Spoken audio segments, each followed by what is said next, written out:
নমস্কার, আমি ভাস্বতী। আপনি দেখছেন আপডেট বাংলা ইউটিউব চ্যানেল। প্রতিদিনের মতো আজকেও থাকছে 30টি বাছাই করা গুরুত্বপূর্ণ খবর। বিস্তারিত জানার আগে দেখে নিন আজকের হেডলাইন্স। বর্ডার খুলে দেওয়া হোক, অনুপ্রবেশ নিয়ে বিএসএফকে দায়ী করার পর ফের বিতর্কে দিলীপ। মায়ের চেয়ে 11 বছরের বড় ছেলে, মাতা পুত্রের অঙ্ক দেখে হতবাক শুভেন্দু। মুজাম্মিল শাহিনের গুরুর বাড়ি ভাঙতে দিল না হাইকোর্ট, জারি সাময়িক স্থগিতাদেশ। পড়ে থাকা বাজিতে আগুন ধরাতেই উড়ল নাবালকের ডান হাত, আঙুল কুড়িয়ে আনলেন ঠাকুমা। এবার জয়নগর, কাজের চাপে হৃদরোগে আক্রান্ত বিএলও, কমিশনের বিরুদ্ধে ক্ষোভ উগরে দেন এমএলএ। এসআইয়ের আবহে নন্দীগ্রাম আক্রান্ত তৃণমূল, ফের ক্যাম্পে হামলা চালিয়ে কাঠগড়ায় বিজেপি। অনুপ্রবেশকারীদের বিরুদ্ধে যুদ্ধ ঘোষণা করলেন যোগী আদিত্যনাথ, জেলা দিলেন এই ভয়ঙ্কর নির্দেশ। বিহারের ভরাডুবি থেকে শিক্ষা, 2026-এর নির্বাচন নিয়ে তামিলনাড়ুর প্রস্তুতি শুরু করেছে কংগ্রেস। তালিবান বিরোধীদের ঘাঁটিতে হামলা পাক সেনার, গুলির লড়াইয়ে মৃত অন্তত 17। বাবা হাত জোর করছি, ফিরে যাও, নয়তো তুলে ফেলার ব্যবস্থা করব, বাংলাদেশি মুসলমানদের বললেন সুকান্ত। আপনাকে কীর্ণাহারের বিখ্যাত মন্ডা আর শিউরির মোরব্বা খাওয়াবো, শুভেন্দুর ওষুধ প্রয়োগে হুঁশিয়ারি পাল্টা কাজলের। বিহারে এনডিএ সরকারকে সমর্থনে রাজি, বড়সড় ঘোষণা ওয়েসির, চাপালেন শর্ত। নিজেরা বুঝে নিন, সিন্ডের দল ভাঙানোর অভিযোগকে পাত্তাই দিলেন না শাহ, ভাঙবে মহাজুটি। বাংলাদেশ সীমান্তে বাড়ছে উত্তেজনা, চিকেন স্নেক সুরক্ষায় শিলিগুড়ির হাই প্রোফাইল বৈঠক। পার্কস্ট্রিটের পর কসবা, হোটেল থেকে উদ্ধার যুবকের দেহ। আর কতজনকে মরতে হবে, নদিয়ায় বিএলওর আত্মহত্যার ক্ষোভে ফুঁসে উঠলেন মমতা। 3 জেলা শাসকের বিরুদ্ধে সরাসরি নালিশ, শুভেন্দুর অভিযোগে নড়েচড়ে বসল কমিশন। শুভেন্দুকে মুখ্যমন্ত্রী পদপ্রার্থী করুন, আর দেরি নয়, বিজেপির শীর্ষ নেতৃত্বকে চরম আলটিমেটাম তথাগত রায়ের। ভিন রাজ্যের নেতাদের সামনে রেখেই 2026-এ বঙ্গজয়ের কৌশল বিজেপির, কারা কোন জেলার দায়িত্বে। এসআইআর নিয়ে নতুন ব্যবসা তৃণমূলের, 100-500 টাকায় নাম তোলার জন্য বিস্ফোরক অভিযোগ অধীরের। আপনাদের কাছে একটু অনুরোধ রইল, আমরা প্রতিদিন চেষ্টা করি আপনাদের জন্য সঠিক, সংক্ষিপ্ত এবং নিরপেক্ষ খবর পৌঁছে দিতে। আমাদের এই ছোট্ট চেষ্টাকে যদি আপনার ভালো লাগে, তাহলে দয়া করে একটা লাইক দিয়ে পাশে থাকার বার্তা দিন। আপনাদের একটা লাইকই আমাদের আগামী দিনের অনুপ্রেরণা। এতক্ষণ শুনছিলেন সংবাদ শিরোনাম, এবার জানবো বিস্তারিত খবরগুলি। রাজ্যে অনুপ্রবেশ সমস্যা নিয়ে বিএসএফ দায় এড়াতে পারে না, নজিরবিহীনভাবে এই মন্তব্য করে বেশ বিতর্কে জড়িয়েছিলেন বঙ্গের গেরুয়া শিবিরের দৌড় প্রতাপ নেতা দিলীপ ঘোষ। এবার বিতর্কের আঁচ আরও বাড়িয়ে সীমান্ত খুলে দেওয়ার কথা শোনা গেল তার গলায়। খোলাখুলি এই বিষয়ে নিজের মত তুলে ধরলেন দিলীপ। শুক্রবার স্বরূপনগরে চা চক্র কর্মসূচিতে যোগ দিয়ে অনুপ্রবেশ ইস্যুতে সীমান্তরক্ষী বাহিনী বিএসএফের দিকে আঙুল তুলছিলেন বঙ্গ বিজেপির প্রাক্তন রাজ্য সভাপতি দিলীপ ঘোষ। বলছিলেন, দায়ভার উভয় পক্ষেরই, পুলিশ বিএসএফ পয়সার জন্য এসব করে। অনুপ্রবেশ ঠেকাতে তৃণমূলের সুরে বিএসএফের ব্যর্থতার কথা বলার পর ওই দিন রাতে উত্তর 24 পরগনার পানিহাটিতে এক সভায় যান তিনি। সেখানে বাংলাদেশ ফিরতে সীমান্ত এলাকায় ভিড় হওয়া নিয়ে সাংবাদিকরা তাকে প্রশ্ন করেন। তার জবাবে দিলীপ বলেন, যদি কেউ বাংলাদেশে চলে যেতে চায়, আমার বক্তব্য বর্ডার খুলে দেওয়া উচিত। 1947-48 সালে এই দেশে আসার জন্য বাংলাদেশ বর্ডার খুলে দিয়েছিল। আজ শোধবোধ হয়ে যাক, এখান থেকে যারা বাংলাদেশে যেতে চাইছে ছেড়ে দিক তাদের, লোক হালকা হোক, সঙ্গে মাফিয়া, গুন্ডা, চোর ডাকাতেরাও ওই দেশে চলে যাক। বর্ডার খোলা নিয়ে তার মন্তব্য নতুন করে বড়সড় বিতর্কের জন্ম দিল বলাই বাহুল্য। পানিহাটি সভায় এসআইআর নিয়ে সরব হন দিলীপ ঘোষ। কাজের চাপে বিএলওদের নাম না থাকার আতঙ্কে রাজ্যে একাধিক নাগরিকের মৃত্যুর ঘটনা নিয়ে তিনি বলেন, দেশের অন্যান্য জায়গায় চুপচাপ এসআইআর হচ্ছে। দেশবাসী জানেন এটা সাংবিধানিক ব্যবস্থা, তাই ভোটাধিকার প্রমাণ করতে সকলেই নিজের দায়িত্বে ফর্ম ফিল আপ করছে। তৃণমূল শুধু এ নিয়ে শোরগোল করছে, ভুল বোঝাচ্ছে লোককে। সব মিলিয়ে এসআইআর অনুপ্রবেশ নিয়ে দিলীপ ঘোষের উত্তপ্ত মন্তব্য নিয়ে সমালোচনাও শুরু হয়েছে। পিতা পুত্রের বয়স অঙ্ককে করেনি, ছেলেবেলায় অঙ্কে যারা একটু কাঁচা ছিল, একটা গোলমাল তারা হামেশাই করেছে। অঙ্ক মেলেনি, উল্টে পুত্রের বয়স বেড়ে গিয়েছে পিতার থেকেও। কিন্তু বাস্তবে কি এমন সম্ভব? বয়সের অঙ্কে যে বাস্তবেও ভুল হতে পারে, সেটাই বুঝিয়ে দিলেন শুভেন্দু। তবে পিতা পুত্রের নয়, তার বইয়ে ভুলের উদাহরণ মা এবং পুত্র, যাদের বয়সের ব্যবধান 11 বছর। মায়ের বয়স 65, ছেলের বয়স 76। শনিবার নিজের সমাজ মাধ্যমে একটি পোস্ট করেছেন রাজ্যের বিরোধী দলনেতা শুভেন্দু অধিকারী। শুভেন্দুর পোস্ট অনুযায়ী এই বয়সের ফারাক ধরা পড়েছে বনগাঁ দক্ষিণ বিধানসভার রামনগর পঞ্চায়েত এলাকায়। তিনি থাকেন দক্ষিণ 24 পরগনার গোসাবা এলাকায়। কিন্তু বয়সের অবাস্তব ফারাক কিভাবে সম্ভব? এদিকে ছেলে তার চেয়েও বড় হয়েও নাম নেই, এটা কিভাবে সম্ভব? আর এই বয়সে অবাস্তব ফারাকটা ঘটলো কিভাবে? কে কাকে বাবা মা সাজাচ্ছে, কে আবার শ্বশুর সাজাচ্ছে? এসআইআর এর কাজ শেষ হলে পশ্চিমবঙ্গের জনসংখ্যা কমে যাবে এবং জনবিন্যাস সংশোধিত হবে। নিজের সমাজ মাধ্যমে করা সেই পোস্টে নির্বাচন কমিশন এবং রাজ্যের সিইও দপ্তরের দৃষ্টি আকর্ষণ করেছেন শুভেন্দু। কিন্তু বাড়িতে ছিলেন না তিনি। অবশ্য বাবার পরিচয় নিয়ে তৈরি হওয়া বিভ্রাট প্রসঙ্গে উত্তর দিয়েছেন তার ছেলে সাবির হোসেন শেখ। দাদুর দুটি বিয়ে করার কারণেই এই বিভ্রাট তৈরি হয়েছে বলে জানিয়েছেন সাবির। সেই বয়সে বাবার থেকেও ছোট বলে শুনেছি, সেই কারণেই এই সমস্যা। অবশ্য আব্দুলের এই বয়সের ফারাক নিয়ে মুখ খুলতে চাননি রামনগর পঞ্চায়েতের প্রধান। বয়সের বিষয়ে নির্বাচন কমিশন জানে বলেই দাবি তাদের। চিকিৎসক জঙ্গি মোজাম্মেল সাইনের বিশ্ববিদ্যালয়ের প্রতিষ্ঠাতা জাওয়াদ আহমেদ সিদ্দিকীর পৈতৃক বাড়ি গুড়িয়ে দেওয়ার হাত থেকে আপাতত বাঁচালো মধ্যপ্রদেশ হাইকোর্ট। প্রশাসনের সাময়িক সিদ্ধান্তে স্থগিতাদেশ জারি করেছে যে রাজ্যের উচ্চ আদালত। দিল্লির বিস্ফোরণের ঘটনার পর থেকেই হরিয়ানার ফরিদাবাদে বিস্ফোরণের ঘটনার পর থেকেই ধৌজ গ্রামে স্থিত আলপালাও বিশ্ববিদ্যালয়ে এসে গিয়েছে শিরোনামে। তিনি জাওয়াদ সিদ্দিকীর আত্মীয়, বর্তমানে ওই বাড়িতেই থাকেন। বৃহস্পতিবার মধ্যপ্রদেশ হাইকোর্টে শুরু হয় শুনানি। বিচারপতি প্রণয় ভর্মার বেঞ্চে গৃহীত হয় মামলা। শুনানি পর্বে মামলাকারী আদালতকে জানান বাড়ির ওই অংশ ভাঙার জন্য তাকে মাত্র 3 দিনের ডেডলাইন দেওয়া হয়েছিল, যা সুপ্রিম কোর্টের নির্দেশিকা লঙ্ঘন করে। এরপর কেটে গিয়েছে প্রায় 30 বছর। আবারও নোটিশ জারি করেছে ক্যান্টনমেন্ট বোর্ড। মধ্যপ্রদেশ হাইকোর্টের নির্দেশ, এই অবস্থায় কোনো পদক্ষেপ করা যাবে না। মামলাকারীর পক্ষ শুনতে হবে আপাতত আব্দুল মজিদকে 15 দিনের মধ্যে নিজের বক্তব্য এবং উপযুক্ত নথি পেশ করার সময় দিয়েছে আদালত। সকালে ঘুম থেকে উঠে খেলা করছিল বাচ্চাটা। সেই সময় একটি চকলেট বোমা কুড়িয়ে পায় সে। শিশু মন তো, চকলেট বোমা পেতেই ছুটে চলে যায় সে, আর তারপর আগুন জ্বালিয়ে বাজি ফাটাতে যায়। তখনই নেমে এলো বিপদ, আর এই বিপদ সেই বিপদ নয়। ঘটনা জানলে হাড়হিম হয়ে যাবে শরীর। ঘটনাটি ঘটেছে বীরভূমের পুরন্দরপুর বান্ধব সমিতির কালীপুজোর মাঠে।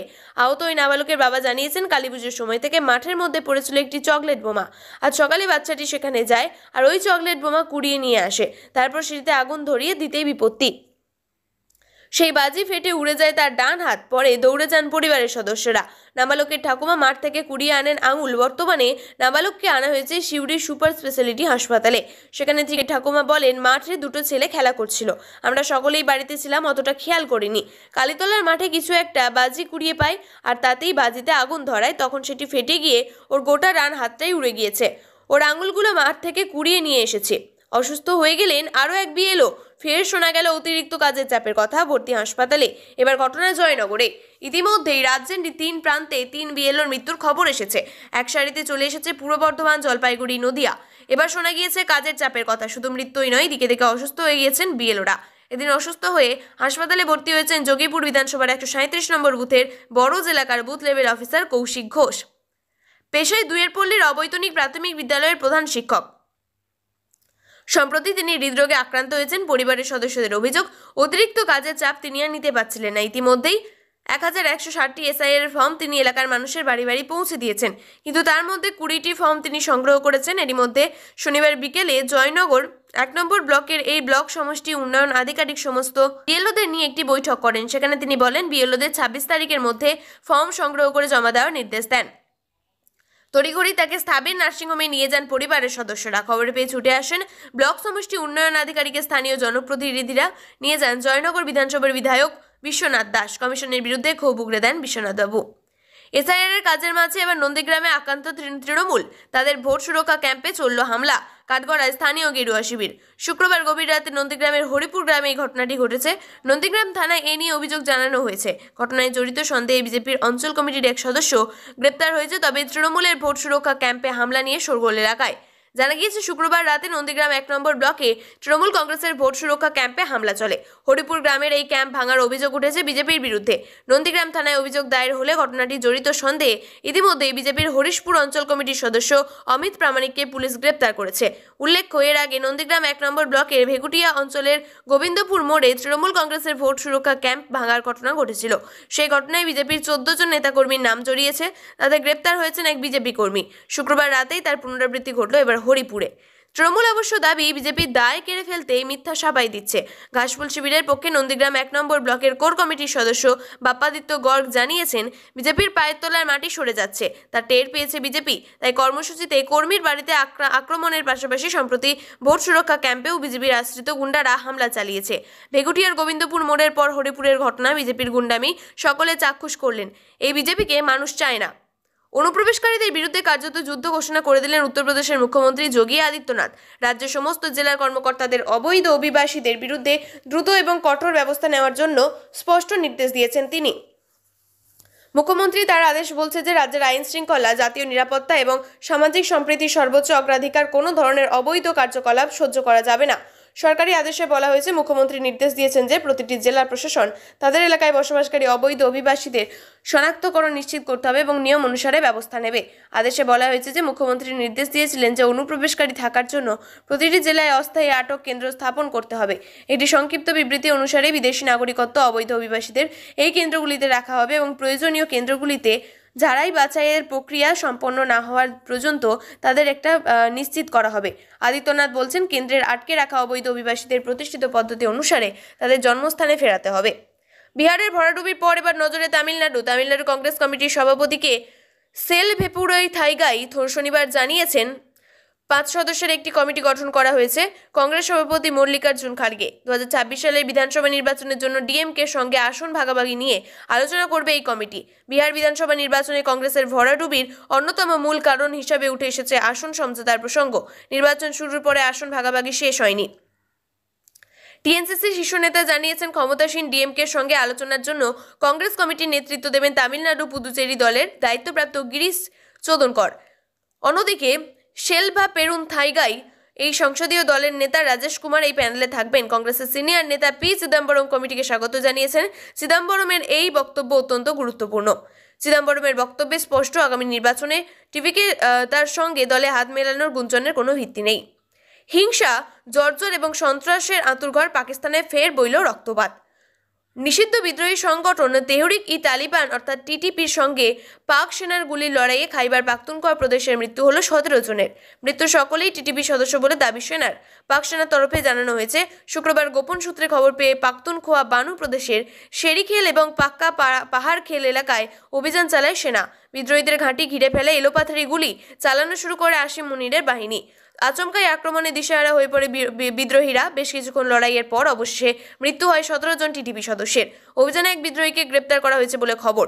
উল্লেখ্য, দীর্ঘদিন ধরেই পাকিস্তানের মাথা ব্যথার অন্যতম বড় কারণ এই আফগানিস্তানের মদতপুষ্ট টিটিপি।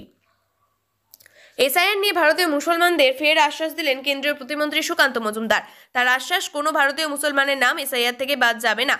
বাংলাদেশি মুসলমানদের জায়গা হবে না এ দেশে গ্যারান্টি দিয়েছেন তিনি। কি বলছেন সুকান্ত মজুমদার বলেন, এরা ভারতের নাগরিক, হিন্দু হোক বা মুসলিম হতে পারে, আমাদের ভোট দেয় না, কিন্তু তার ভোটার লিস্টে নাম থাকবে আর সেই দায়িত্ব বিজেপি নেবে। তাহলে কাদের নাম থাকবে না? বিজেপি নেতা বলেন, কিন্তু কেউ যদি বলে আমি বাংলাদেশ থেকে এসেছি, তুমি যদি হিন্দু হও, তোমার জন্য নরেন্দ্র মোদীর সরকার সিএএ আইন পাশ করেছে, তার মাধ্যমে তোমার নাগরিকত্ব দেওয়া হবে, তোমার ভারতের ভোটার লিস্টে নাম উঠবে। তারপর সুকান্ত বলে, আর যদি বাংলাদেশি মুসলমান হয়ে তুমি 11 এপারে আসো আর বলো যে একটু বেশি রোজগার করার জন্য এসেছি, বাবা হাত জোর করছি, ফিরে যাও, হয় ফিরে যাবে নয়তো তুলে ফেলে দেওয়ার ব্যবস্থা করব।